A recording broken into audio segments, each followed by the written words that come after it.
gaaffii irra caalaan keessan na gaafataa turtan akkaataa TikTok live irratti gastii cuufame yookaan immoo gastii isiniif banamuu dide itti sirreessan gastii irra caalaan keessan isin rakkisaa jiru to unlock complete host growth program waan jedhu irra caalaa keessanitti agarsiisaa jira. Gaaffii namoonni baay'een keessan na gaafataa jirtan haala kamiin sirraa kan gastii yeroo tuqame barreeffama akkasii fidee TikTok irratti live gastii hin qabne haala kamiin sirreessuu dandeenya ka jedhu irra caalaan keessan na gaafataa turtanii anis deebii isaa isinii qabadhee dhufeen jira. Karaa 3-4 karaa ittiin sirreessuu dandeenyu bal'inaan waliin ilaalla. Yeroo maraa egaan kan isinitti immoo viidiyoo kana daawwataa obboleeyyan chaanaalii kanaaf haaraa taatan sabskraayibiin kun gurraachoftee jirti taanaan sabskraayib ka jettu kana tuquu hin dagatinaa. Sabskraayibii gurraachoftee jirtu kana obboleeyyan haaraa taatan sabskraayibii erga gootanii booda mallattoo beelii achumatti isinii ba'u kana irra tuquudhaan mallattoo beelii kana irra tuqxanii ol ka jedhu ka jalqabaa reeyoo keessan barnoonni chaanaalii kanarratti yeroo mara maxxanfamu yeroodhaan isin dhaqqaba.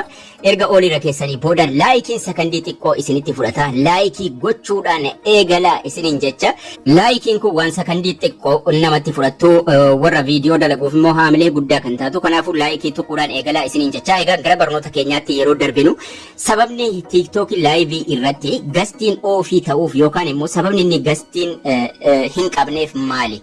Gastiin maaliif live TikTok irraa dhabama ka jedhu akkasuma furmaanni isaa akkaataan itti sirreessan haala kamiin sirreessuu dandeenya ka jedhu sirriitti waliin ilaallaa jechuudha. Yeroo baay'ee gastii sababni inni gastii hin qabneef waan sadiif gastii dhabuu mala.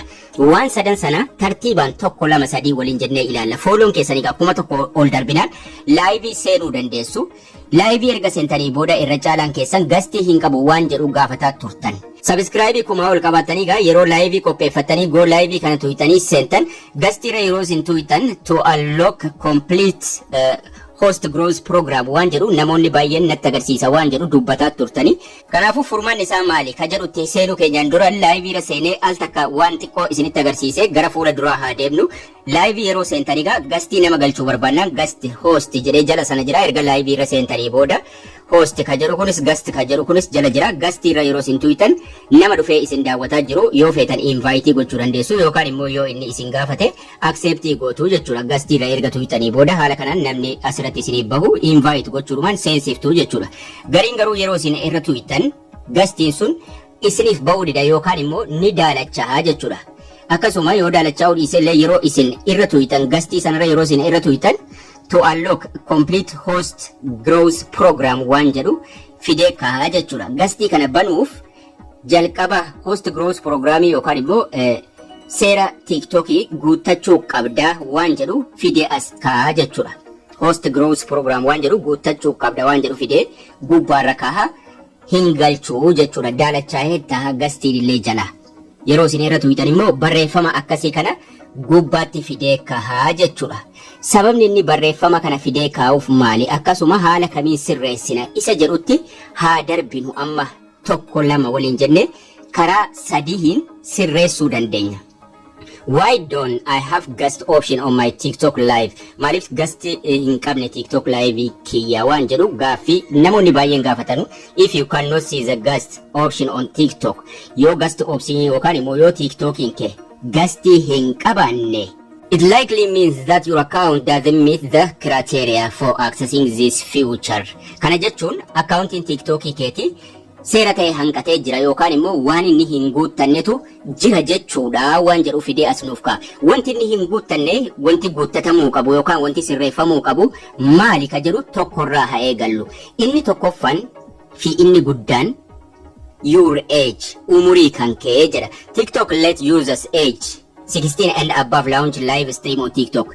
TikTokin kan inni eeyyamu waggaa 16 yookaan immoo sanaa ol yoo taate live seenuu dandeessa. If you are under 18 and live in a region where the age of majority is 18 years, you may not see some feature including the guest option. Kana jechuun fakkeenyaaf umriin keessan 16 fi 17 yoo tahe haga 18 ol dabarfattanitti TikTokin hin eeyyamu jechuudha. Gastii dirqama waggaa 18 ol ta'uu qaba. Waggaa 16 biyya tokko tokkotti live ni seensisaa garuu gastii hin qabu jechuudha.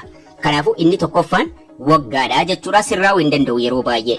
Inni lammaffaan outdated version of TikTok. If you have not updated TikTok for quite some time, you should be prepared for glitch like this. Yes, the absence of the guest option may not be more than a glitch of your app is not updated. Inni guddaan inni tokko kan irratti xiyyeeffachuu qabdu. Kana jechuun yoo TikTokiin keessan guyyaan irra darbe osoo hin haaromsin turtan akka inni gastii hin qabaanne godhaa jechuudha. Kanaafuu warri TikTokii keessan hin haaromfanne filannoo lammaffaa kana fayyadamuudhaan TikTokii keessan aappicha haaromsuu qabdu jechuudha. Sanaan ala TikTokiin keessan yoo gastii hin qabaanne kanaaf ta'uu hin malaa jechuudha. Kanaafuu dirqama TikTokii keessan haaromsuu qabdu jechuudha. TikTokii haaromsuu dhabuun akka gastiin irraa dhabamus ni godhaa jechuudha. Kanaafuu outdated version of TikTok yoo TikTokiin guyyaan isaa irra darbe osoo hin haaromfamin ture TikTokiin sun maal dhabuu isaan mala gastii dhabuu isaatu ni malaa jechuudha. Kanaafuu dirqama TikTokii keessan haaromsuu qabdu. TikTokii haaromsuudhaaf Play Store irra seentu. Play Store bilbila keessan irra Play Store irra seentanii Play Store irra yoo feetan gubbaadhuma irratti TikTok jettaniituma sarchii godhattu. Gubbaa kana irratti TikTok jettanii sarchii godhachuudhaan TikTokiin keessan yoo update jedha ta'e dirqama update gochuu qabdu jechuudha. Formaan isaa kana qofaa miti ganaadha. TikTokii kana irra tuqxanii upgrade gootu yookaan immoo ni haaromsitu jechuudha. Amma ani stooriif update qaba kana jechuun haaromuu barbaada jechuudha. Update kana irra tuquudhaan haaromsuu qabdu. Yeroo tokko tokko update irra yeroo tuqxan yoo isin dide profile irra tuquudhaan achuma Play Store irra profile keessan irra gubbaarra tuqxanii manage app and device ka jedhu irra tuqxu. Yoo haaromsuu isin dide sanaan booda isa gidduu fayyadamtu updating app yookaan update app jedhee asitti isinii kaa isarra tuquudhaan cancel all gootanii kaatanii yookaan immoo update all gubbaadha gootanii kaatanii cancel all sanaan booda update gootu jechuudha TikTokii yoo akka carraa ta'e isin dide. Kanaafuu dirqama haaromsuu qabdu yeroo yeroodhaan baatii baatiidhaan isa ta'u yeroo haga ta'e ta'een TikTokii keessan aappii isa update gochuu qabdu jechuudha. Canceliif openii ta'uu qaba malee updateif uninstall ta'uu qabu jechuudha. Yeroo mara haaromsuu qabdu jechuudha. Update irra tuqxanii yeroo mara TikTokii keessan aappii isa haaromsuu qabdu. Yoo haaromsuu baattan waan akka gastii kun irraa dhabamaa jechuudha. Uninstallif openii ta'uu qaba jechuudha. Furmaanni inni sadaffaan yoo bilbilli keessan gastii hin qabne sababni inni ta'uu maluuf too much cache in any app can hide the app from functioning properly. Yoo cachein heddummaate akka inni sirriitti hin dalagne godhaa jedha aappii kamiyyuu. The absence of the ghost button sababni gastiin irraa dhabamuuf can also be caused by too much unnecessary cache. Cachein adda addaa irra heddummachuudhaan gastiin irraa dhabamuu qabaa jedha. So data stored in the app. Cachein sun faayidaa tokko hin qabu garuu akka gastiiniif wanti adda addaa irraa dhabamu taasisaa jechuudha. Cache kana dirqama qulqulleessuu qabdu jechuudha. Cache kana qulqulleessuuf maal gochuu qabdu isa jedhus itti deemna. Kanaafuu inni sadaffaan maal gochuu qabdu gastii sana banuuf cache qulqulleessuu qabdu jechuudha. Cache kana qulqulleessuuf karaa lama sadiin qulqulleessuu dandeessu. Inni tokkoffaa asuma TikTokii irraa qulqulleessuu ni danda'ama. Kanaan dura viidiyoo isaa dalageen ture asuma TikTokii kiyya jala ni jira. Karaan inni guddaan garuu seetingii bilbila keessanii irra seentu cache qulqulleessuuf. Seetingii bilbila keessanii irra seenuudhaan gara aappii deemtu jechuudha. Cache isa qulqulleessuuf. Seetingii bilbila keessanii irra erga seentanii booda as jala apps waan jedhu barbaaddattu. Apps qofa jedhee jira. Apps ka jedhu kanarra tuquun gara fuula duraa deemtu. Sanaan booda manage aappii yoo isinii fide manage aappii tuqxu yookaan immoo bakka aappiin hundinuu bakka takkatti isiniif banamu irra inninu isin geessaa jechuudha. Abacaadhaan tartiibaan jira waan ta'eef gara mana taatti gadi bu'uudhaan TikTokii barbaaddattu jechuudha. Gara gajjallaatti gadi buutanii sirriitti TikTokii barbaaddattu. TikTokii erga argattanii booda aappii kana keessaa TikTokii irra tuquun gara fuula duraa adeemtu. TikTokii kana tuqxanii gara fuula duraa adeemtu.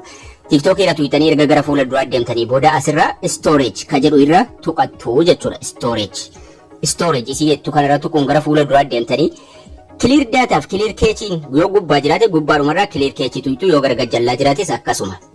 Cache jechuun isii kana. Kanaafuu clear cache isa jedhu tuqxu malee clear data tuquu hin qabdan.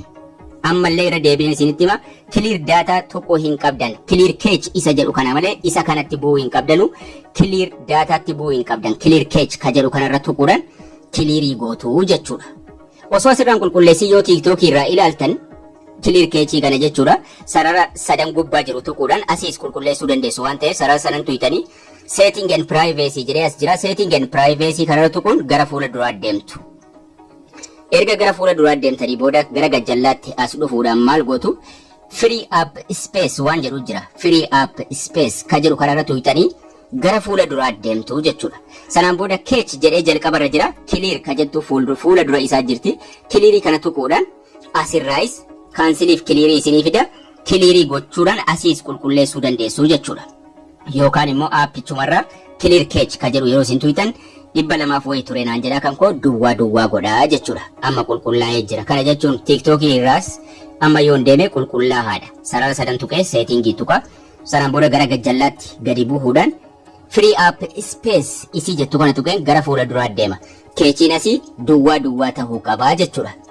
So furmaanni inni sadaffaan sababni gastii dhabuuf yookaan immoo fiicharii adda addaa kan inni ofirraa hanqisuuf yoo kana dhabeedha jechuudha. Yoo kun qulqulleeffamuu dhabe gastii dhabuunsaa ni mala jechuudha. Kanaafuu sababa kana sadaniif TikTokiin nama tokko yeroo inni laayivii seenu gastii dhabuunsaa ni mala. Yoo kana sadaniin isin dide reepoortiidhaan sirraa jechuudha. Kana sadin isin dide taanaan reepoortii immoo haala kamiin akka goone reepoortiidhaan sirreessinu barnoota ittaanuun sirriitti isinii qabadhee dhufa. Barnoonni keenya har'aas kana fakkaata. Akka isin irraa barattan abdii guddaan qaba. Haga barnoota kutaa ittaanu walitti deebinutti turtii gaarii nagayaan tura.